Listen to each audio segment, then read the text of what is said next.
The massive war room aboard the Taraxian flagship hummed with quiet energy. Commander Veltar stood before the giant display screen, watching recorded battle footage from human colonies. Around him, his officers leaned back in their chairs, some even laughing at what they saw. "Look at this," said Captain Nexeron, pointing at the screen. "The humans are using metal projectiles, actual metal bullets fired from tiny weapons." The footage showed human soldiers taking cover behind rocks and buildings. They held small rifles and moved in groups of 4 or 5. The Taraxians found this very funny. "Where are their energy weapons?" asked another officer. "Where are their plasma cannons? These humans fight like primitives." Veltar nodded slowly. He had conquered 12 star systems for the Taraxian Empire. Every species they faced used advanced technology, energy shields, particle beams, and massive war machines. But humans seemed different. They seemed backward. "Show me the part about, they're snipers again," Veltar said. The screen changed to show a human soldier lying on a hill. She held a long rifle and aimed through a scope. The weapon looked ancient compared to Taraxian plasma rifles. "They call this a sniper," the intelligence officer explained. "One soldier with one weapon trying to hit targets from far away. They think this is effective in battle." The room filled with laughter. Taraxian soldiers fought in groups of hundreds. They used weapons that could destroy entire buildings. The idea of one person with one rifle seemed like a joke. "How far can these sniper weapons shoot?" Veltar asked. "Maybe 2 kilometers on a good day," came the answer. "Our plasma cannons have a range of 50 kilometers. Our personal energy shields stop any projectile weapon they have." Veltar smiled. This would be the easiest conquest in Taraxian history. The other side of the galaxy, Lieutenant Hana Kim cleaned her rifle in her small quarters aboard the human transport ship. The weapon was not ancient like the aliens believed. It was a modern rail rifle, using magnetic fields to fire projectiles at incredible speed. The rifle could shoot accurately at distances of 15 kilometers or more. But Hana did not know. The aliens were studying her people. She focused on preparing for the mission ahead. The Human Colonial Federation had detected alien ships moving toward their frontier worlds. War was coming. Captain Jinwoo Park entered her quarters without knocking. This was normal in the small human military units. Everyone knew everyone else. "We got new orders," Jinwoo said. "The aliens are heading for New Seoul. Big fleet, maybe 50 ships." Hana looked up from her rifle. 50 ships? That sounds like they want to end this fast. General Minho Lee thinks the same thing, Jinwoo agreed. He wants all sniper teams, ready for deployment. The aliens have never fought against our tactics before. Hana nodded. Human military doctrine was different from most species. Where others used massive armies and huge battles, humans preferred small units and precise strikes. They had learned this from centuries of fighting each other on Earth. "What do we know about their ground forces?" Hana asked. "They fight in large groups. Hundreds of soldiers moving together. They have energy shields and heavy armor. But their tactics are very simple. They just charge forward and try to overwhelm the enemy." This made Hana smile. Large groups of enemies were perfect targets for snipers. The more soldiers packed together, the easier it was to find important targets. Back on the Taraxian flagship, Admiral Krexmol reviewed the final battle plans. He was the supreme commander of the Taraxian fleet, and he had never lost a battle. The humans would surrender quickly once they saw the power of the Empire. "How many human soldiers are on New Seoul?" he asked. "Maybe 10,000, Veltar replied.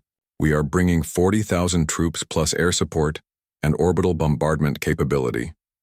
Krexmol nodded. "Standard procedure, land in 3 locations, establish secure zones, then advance to the main human settlements. The battle should be over in 2 days. "What about their sniper units?" asked a young officer. The room went quiet for a moment. Then Krexmol began laughing.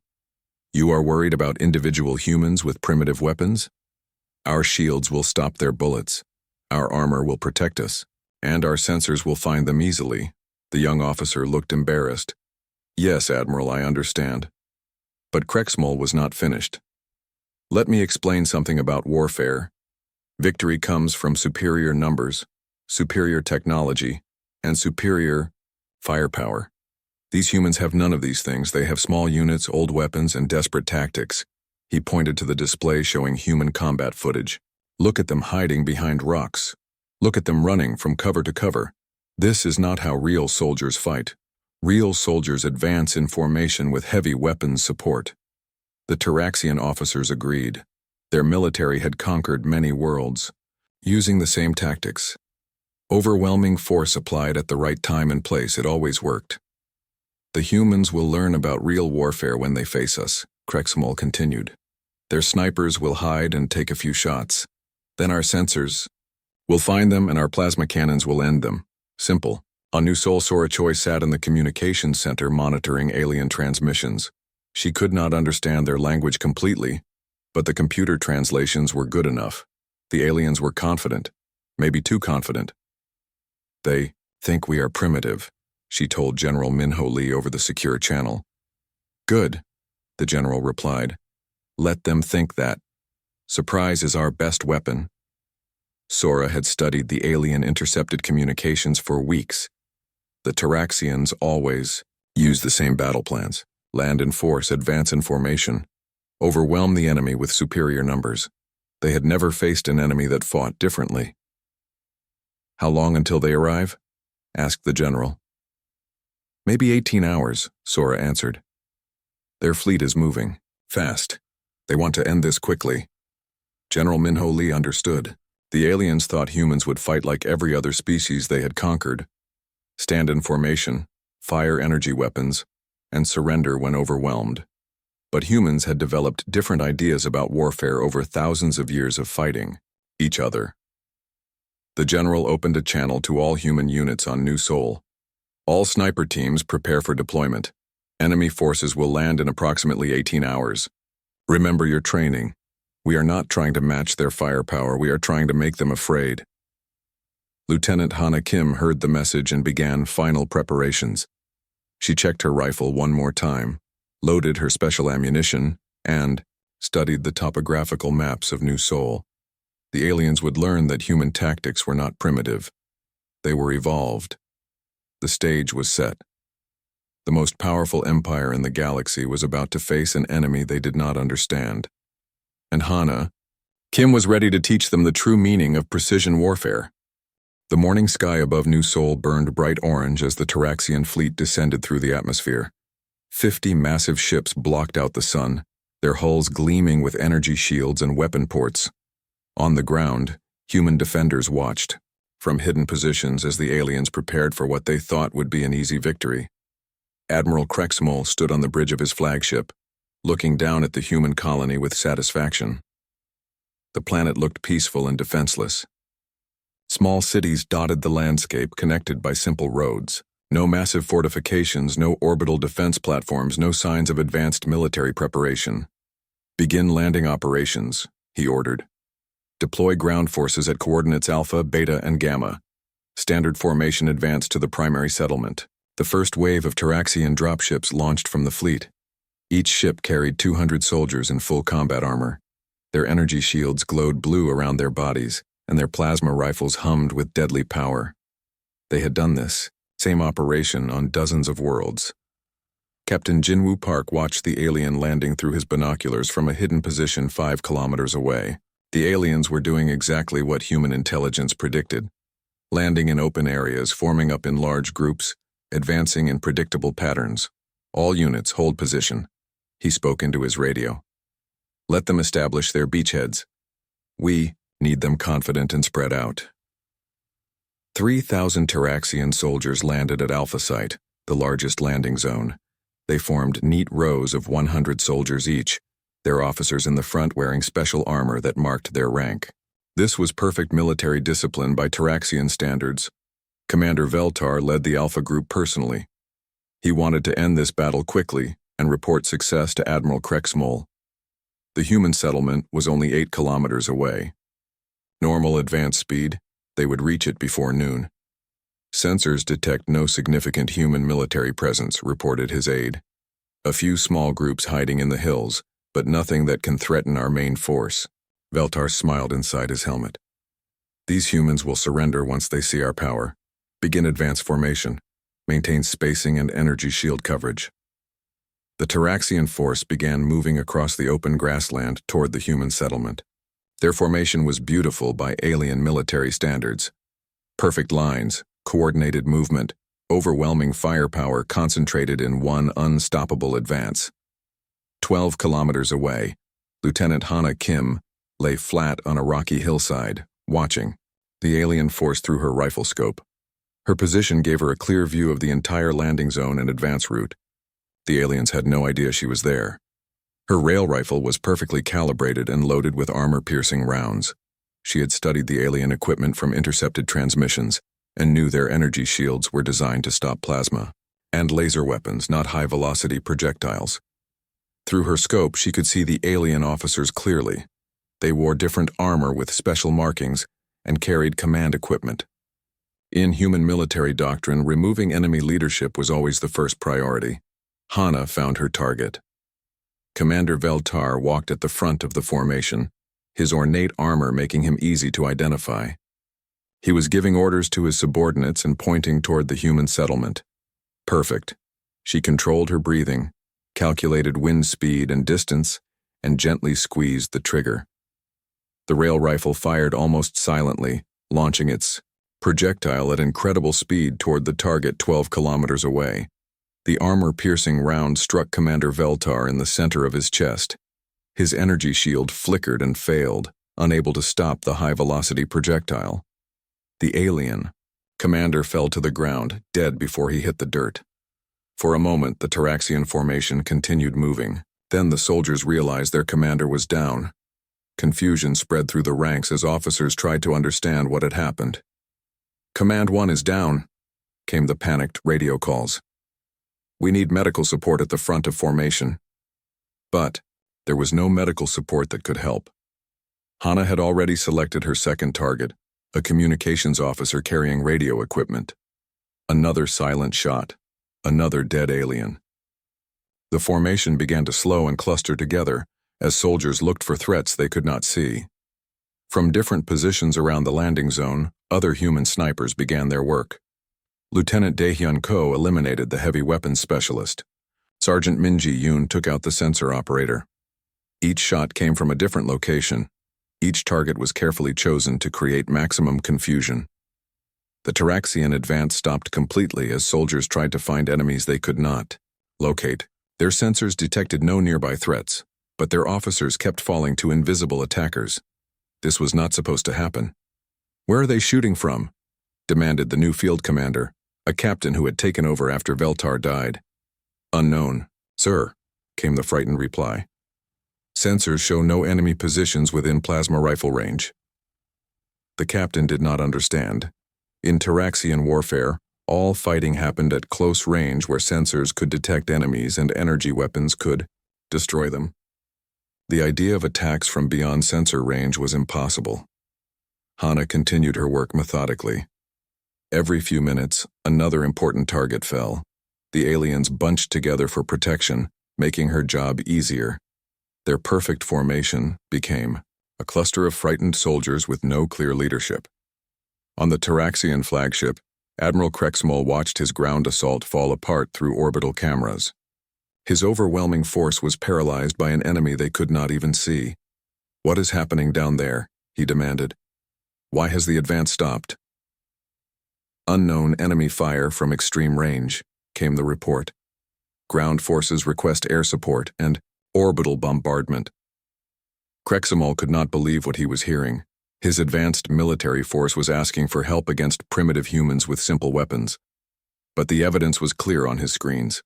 Taraxian soldiers were dying and the advance had completely stopped. "Deploy hunter squadrons," he ordered. "Find these human snipers and eliminate them." But Hana and her fellow snipers had already moved to new positions. By the time Taraxian air support arrived, they were kilometers away, hidden in carefully prepared secondary positions. The first day of the invasion ended with the Taraxian ground force still pinned down at their landing sites. They had traveled across the galaxy to conquer a primitive world, but they could not advance 8 kilometers against enemies they could not see. Captain Jinwoo Park smiled as he received reports from all sniper teams. 0 human casualties. 47 alien officers eliminated and the enemy completely demoralized. The Taraxians were learning that human tactics were not primitive at all. They were deadly. Commander Veltar's replacement, Captain Nexron, stood in the temporary command center studying tactical displays with growing frustration. 2 days had passed since the landing, and his forces had advanced less than 3 kilometers. Every attempt to move forward resulted in more officer casualties from invisible human snipers. "Show me the analysis of their weapons again," he ordered his intelligence officer. The display showed recovered projectiles and impact data. The humans are using kinetic weapons with extreme velocity, much faster than our shields were designed to handle. Range appears to be at least 10 times greater than our estimates. Nexron stared at the data. Everything the Taraxian Empire knew about human warfare was wrong. Their weapons were not primitive. Their tactics were not desperate. The humans had developed a completely different approach to combat that Taraxian doctrine could not counter. "What about our sensor sweeps? Can we locate these snipers?" "Negative, sir. They appear to be using advanced camouflage and constantly changing positions. Our thermal sensors detect nothing, and they fire so rarely that we cannot track muzzle flashes." This was impossible by Taraxian military understanding. In their warfare, battles were fought between large formations using energy weapons at close range. Sensors could detect any enemy, and superior firepower always won, but humans seemed to fight by completely different rules. On a hillside 15 kilometers from the alien landing zone, Lieutenant Hana Kim adjusted her rifle scope and studied the enemy positions through morning mist. The aliens had tried to adapt by spreading out their formations and posting more guards, but they still moved in predictable patterns. Her radio crackled softly. "Ghost 1, this is command. Report status. Ghost 1 ready. Counting 200 targets in primary formation. Officers identified and marked. Copy, Ghost 1. Begin Phase 2 operations." Phase 2 was General Minho Lee's escalation plan. Instead of just eliminating officers, the snipers would target critical support personnel. Communications specialists, heavy weapons operators, medical staff, and technical personnel. The goal was to make the alien force completely helpless. Hana selected her first target, a Taraxian soldier carrying advanced communication equipment. Through her scope, she could see him coordinating between different alien units. One shot ended his career permanently. Across the battlefield, other human snipers executed similar missions. Sergeant Young-Ho Kim eliminated the alien demolitions. Expert Corporal So-Young Lee took out their chief mechanic. Each shot was carefully planned to remove specific capabilities from the enemy force. The psychological effect on the Taraxians was devastating. They had conquered 12 star systems by using overwhelming force and advanced technology. But now they faced an enemy that struck from nowhere, eliminated key personnel, and disappeared before they could respond. "Sir, we have lost another communications specialist," reported a frightened alien soldier to Captain Nexron. "That makes 7 in 2 days," Nexron replied grimly. "At this rate, we will have no coordination capability within a week." The captain opened a channel to Admiral Krexmol aboard the flagship. "Admiral, I request permission to withdraw ground forces to defensive positions. We cannot advance under these conditions." There was a long silence before Krexmol responded. The Admiral had never heard one of his commanders request retreat from a primitive enemy. "Explain the situation, Captain." "The humans are using long-range precision weapons to eliminate our key personnel. We cannot detect them, we cannot counterattack, and we cannot maintain unit cohesion under constant sniper fire." Admiral Krexmol studied the orbital surveillance data on his command screen. The human settlements showed no signs of military buildup. No massive armies, no heavy weapons, no advanced fortifications. Yet somehow his ground forces were completely paralyzed. "Deploy the Void Stalkers," he ordered after a moment. Captain Nexron felt relief for the first time in days. The Void Stalkers were the Taraxian Empire's elite special forces, trained in individual combat, stealth operations, and hunting specific targets. If anyone could find and eliminate the human snipers, it was them. How many Void Stalkers are available? Nexron asked. 12 teams of 4 soldiers each. They will hunt down these human snipers and end this embarrassment. Meanwhile, Sora Choi intercepted and decoded alien military communications from her hidden position in the mountains. The computer translation systems had improved significantly over the past few days as more alien transmissions were captured. "Command, this is Intel Base," she reported to General Minho Lee. "The aliens are deploying special forces units. They call them Void Stalkers, designed for hunting individual targets." General Lee considered this development. The aliens were finally adapting to human tactics, but their adaptation revealed new opportunities. How many units? 12 teams, 4 soldiers each. They appear to be elite troops with advanced equipment. Copy Intel Base. Relay this information to all sniper teams. The hunt is about to become interesting. Lieutenant Hana Kim received the intelligence update while repositioning to a new hide site. Elite alien hunters were coming for her and her fellow snipers. This changed the tactical situation completely. She studied her maps and identified potential ambush positions. The Void Stalkers would use advanced sensors and tracking equipment to hunt humans, but they would also operate in small teams separated from main alien forces. This made them vulnerable to the same tactics they were trying to counter. The first team of Void Stalkers deployed just after midnight. They moved silently through the darkness using thermal imaging and motion detectors. Their equipment was far more advanced than standard Taraxian military gear, designed specifically for hunting individual targets in difficult terrain.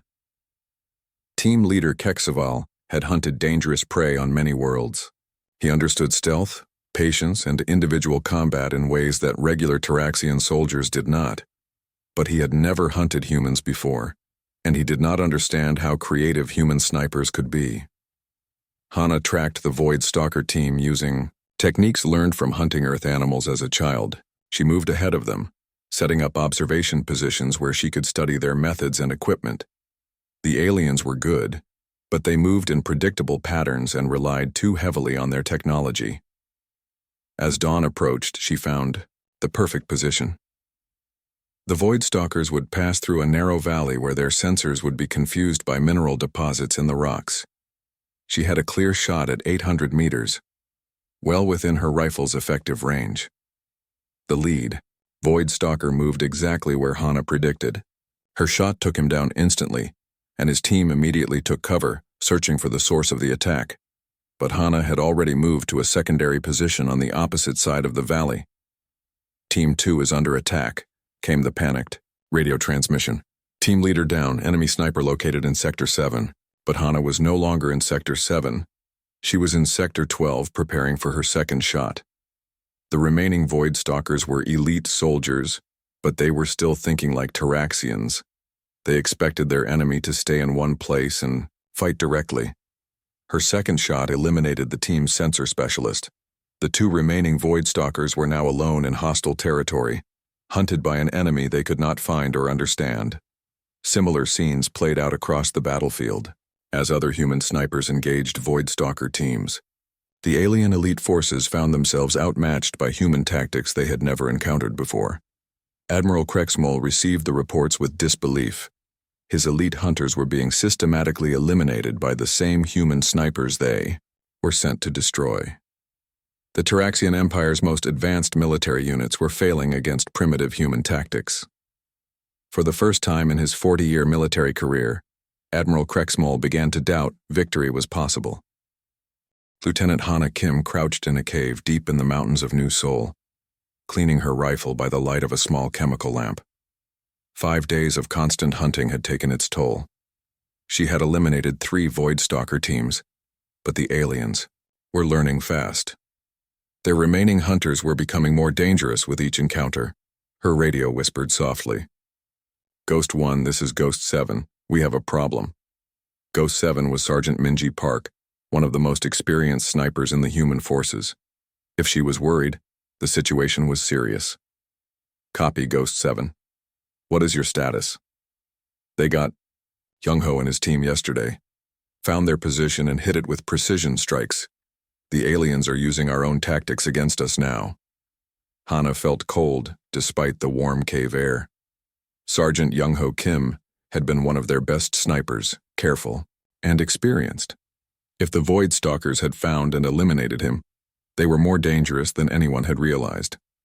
"How many teams have we lost?" she asked. 4 confirmed, 2 more missing and presumed dead. "The aliens are tracking us somehow. They know our movement patterns." This was exactly what Hana had feared.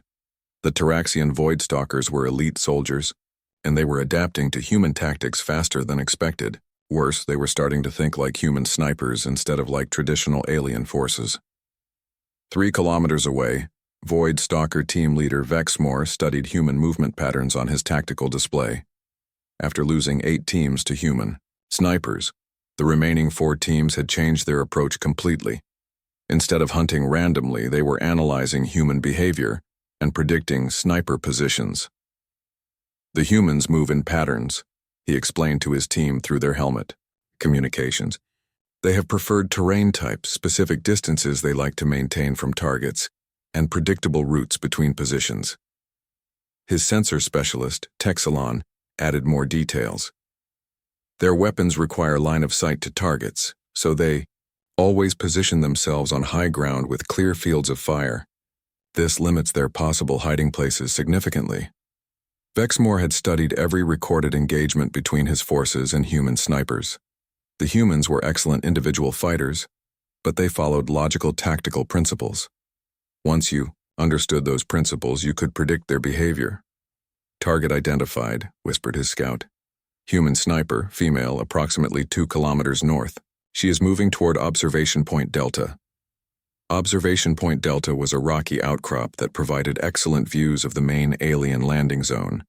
Vexmore had predicted that human snipers would eventually use this position. Now he would prove that Taraxian hunters could be just as patient and clever as their human prey. Lieutenant Hana Kim approached Observation Point Delta carefully, using all her training in fieldcraft and camouflage. The position offered perfect shots at the alien command center, but something felt wrong. Her instincts told her to be extra cautious. She spent an hour studying the area through binoculars before moving closer.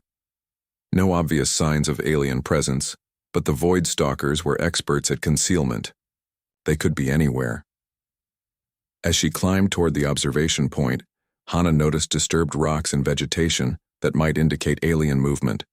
The signs were subtle, but they were there. Someone had been in this area recently, and it was not other human forces. She changed direction immediately, moving away from the observation point toward secondary positions. If the aliens were setting a trap, she would not walk into it directly. But Vexmore had anticipated this as well. "The human has detected our presence and is moving to alternate positions. Deploy to intercept routes Alpha and Beta." His team moved with practiced efficiency, using the same stealth techniques that human snipers employed. They had learned from their previous failures and adapted their tactics accordingly. Hana found herself in the worst possible tactical situation. She was being hunted by enemies who understood her methods and could predict her movements. Every direction she turned led toward potential ambush positions. Her radio crackled softly. "All Ghost units, this is command. We are implementing Protocol 7 immediately." Protocol 7 was the emergency dispersal plan. All sniper teams would abandon their current positions and withdraw to predetermined rally points deep in the mountains. It meant the aliens had gained tactical advantage and human forces needed to regroup. But Hana was too close to the Void Stalker team to withdraw safely. Any movement would expose her position, and the aliens were probably watching all escape routes. She was trapped. She made a decision that went against all her training. Instead of trying to escape, she would turn and hunt the hunters. The Void Stalkers expected her to run, so she would attack instead. Using techniques learned from studying alien behavior, she began tracking the Void Stalker team. They moved in patterns just like human snipers did, and those patterns could be predicted and exploited. Vexmore was confident that his team had the human sniper trapped. His sensors showed no movement in the target area, which meant she was hiding and waiting for an opportunity to escape. Standard human sniper behavior under pressure Begin closing maneuver, he ordered. Maintain spacing and watch for ambush positions. But as his team moved into position, Vexmore made a crucial mistake. He assumed the human would behave like other species his teams had hunted. He did not account for human unpredictability and tactical creativity. Hana positioned herself where the Void Stalkers would not expect her to be. Instead of hiding from them, she placed herself directly in their path of advance. When the alien sensor specialist moved past her concealed position, she was less than 50 meters away. Her knife strike was silent and deadly. Texelon fell without making a sound, his advanced sensors useless at close range. Hana immediately moved to a new position, knowing the other aliens would come looking for their missing team member.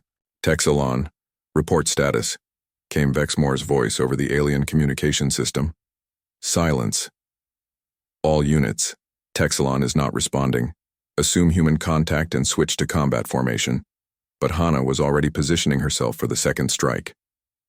She had studied Void Stalker tactics for days and knew how they would respond to a missing team member. They would form a defensive perimeter and search systematically. The search pattern was predictable. Hana waited in position until the next Void Stalker moved within range, then eliminated him with another silent knife attack. 2 down, 2 remaining. Vexmore realized with growing alarm that the human had turned the hunt around. Instead of being trapped prey, she had become the predator. His elite team was being systematically eliminated by tactics they had never encountered. Emergency extraction, he called to his remaining team member. Human sniper has superior position. We are withdrawing.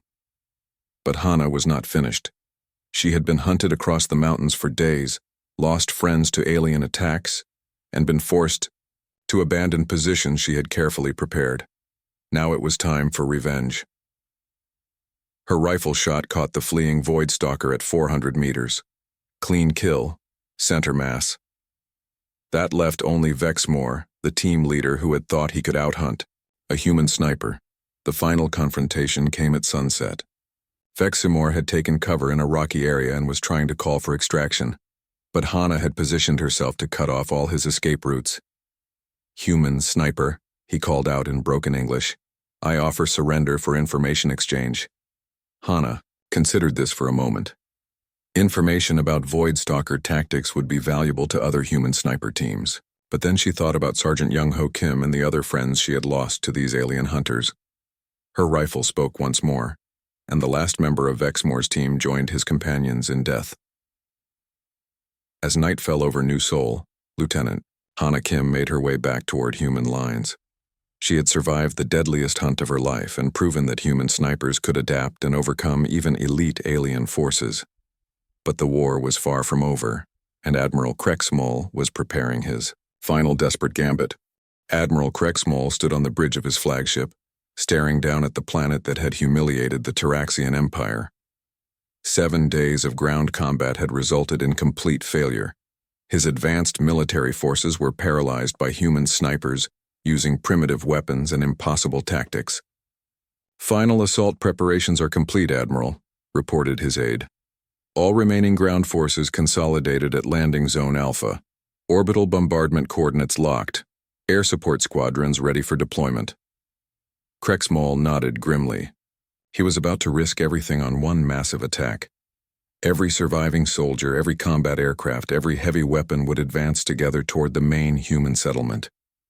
The humans could not possibly have enough snipers to stop such overwhelming force. Begin Operation Final Strike, he ordered. All units advance simultaneously. Crush any resistance with maximum firepower. On the ground, 15,000 Taraxian soldiers formed the largest battle formation in their military history. They advanced in a solid wall of armored troops, supported by heavy weapons and air cover. Their energy shields glowed blue in the morning sunlight, and their plasma rifles hummed with deadly power. General Minho Lee watched the alien advance from his command post and smiled. The enemy was finally doing exactly what human doctrine wanted them to do. Instead of small, difficult targets scattered across the battlefield, the aliens had concentrated all their forces in one massive formation. All ghost units, this is command. Execute Operation Longshot. Repeat, execute Operation Longshot. Lieutenant Hana Kim received the order while positioned on the highest peak within 50 kilometers of the battlefield. From her elevation, she could see the entire alien formation advancing across the open plain below. 15,000 enemies, moving in perfect coordination, their officers clearly visible in the front ranks. Operation Longshot was the most ambitious sniper mission ever attempted by human forces. Every surviving sniper team would coordinate simultaneous strikes against alien command structure. The goal was to eliminate all enemy leadership within a 10-minute window, leaving their massive formation without direction or coordination. Ghost. 1 in position, Hana reported. Primary target acquired. Through her rifle scope, she could see Admiral Krexmol himself aboard his command aircraft circling above the formation. The alien leader was easily identified by his ornate armor and position at the center of the command group. Ghost 7 in position, secondary targets marked. Ghost 12 ready, weapon systems green. Ghost 4 standing by, wind conditions favorable. One by one, the surviving human sniper teams reported ready status. 18 teams positioned at maximum range around the alien formation, each with carefully selected targets among the enemy leadership. General Minho Lee monitored all communications from his command center. The timing had to be perfect. If the strikes were not coordinated, the aliens would adapt and protect their remaining officers. All Ghost units. Countdown begins now. Execute on my mark. 5, 4, 3, 2, 1. Execute. 18. High-velocity projectiles launched simultaneously from positions scattered across a 50-kilometer radius. Each shot was carefully calculated for distance, wind speed, and target movement. Each sniper had trained for this moment through years of practice and days of combat experience. Admiral Krexmol never saw the projectile that ended his life. Hana's shot traveled 22 kilometers through clear morning air and struck him through the viewport of his command aircraft. The alien leader died instantly, and his aircraft spiraled down toward the ground below. Across the battlefield, other key alien officers fell at the same moment. The formation's communications specialist, the heavy weapons coordinator, the air support director, the logistics commander, all eliminated within seconds of each other. The massive Taraxian formation continued advancing for several minutes before soldiers realized their entire command structure had disappeared. Without officers to give orders, without coordination between units, without any clear mission objectives, the formation began to slow and fragment. Command 1 is down. Repeat, Command 1 is down. Air support is not responding. Something happened to the command aircraft. Who is in charge now? We need new orders. Panic spread through the alien ranks as soldiers tried to understand what was happening. Their perfect formation became a confused mob of frightened troops with no leadership and no clear purpose. Captain Jinwoo Park led the human counterattack from concealed positions around the battlefield. While alien soldiers stood in the open, trying to reorganize, human infantry units struck from multiple directions using terrain and surprise to their advantage. The battle became a rout. Taraxian soldiers, trained to fight in coordinated formations under strong leadership, could not adapt to individual combat without their officers. They surrendered in groups or fled toward their landing zones in complete disorder. Sora Choi intercepted alien communications during the collapse. Command: the aliens are requesting immediate evacuation. Their ground commander is offering unconditional surrender. General Minho Lee smiled with satisfaction. The most powerful military force in the galaxy had been defeated by 18 human snipers with precision weapons and perfect coordination. Lieutenant Hana Kim watched the alien retreat through her rifle scope. Enemy soldiers ran across the battlefield, abandoning their heavy weapons and advanced equipment. Their overwhelming technological advantage meant nothing against human tactical superiority. Ghost 1 to command, she reported. Primary objective, complete. Enemy formation destroyed. Admiral target confirmed eliminated at 22 kilometers. The distance was a new record for combat sniper engagement, but more importantly, it represented the triumph of precision over power. One perfectly placed shot had ended an entire military campaign. As the surviving Taraxian forces evacuated from New Seoul, their new commander sent a message to the Human Colonial Federation. The Taraxian Empire requested immediate peace negotiations and offered to withdraw from all human territory. The message included a specific note. We wish to discuss military cooperation and training exchange programs. We have much to learn from human tactical doctrine. 6 months later, Commander Veltar's replacement attended a human military academy to study sniper tactics and small unit operations. The Taraxian Empire had learned that superior technology was worthless without superior tactics. Lieutenant Hana Kim became an instructor at the same academy, teaching alien officers the principles of precision warfare. Her first lesson was always the same. In battle, one well-placed shot is worth more than 1,000 shots fired without purpose. The Taraxian Empire never again underestimated human military capabilities. They had discovered that the most dangerous weapon in any war was not advanced technology, but the human mind trained in the art of precision. And across the galaxy, other species began studying human tactical doctrine with new respect. The humans who fought with primitive weapons and impossible tactics had defeated the most powerful empire in known space. The age of human military dominance had begun with a single shot from 22 kilometers away.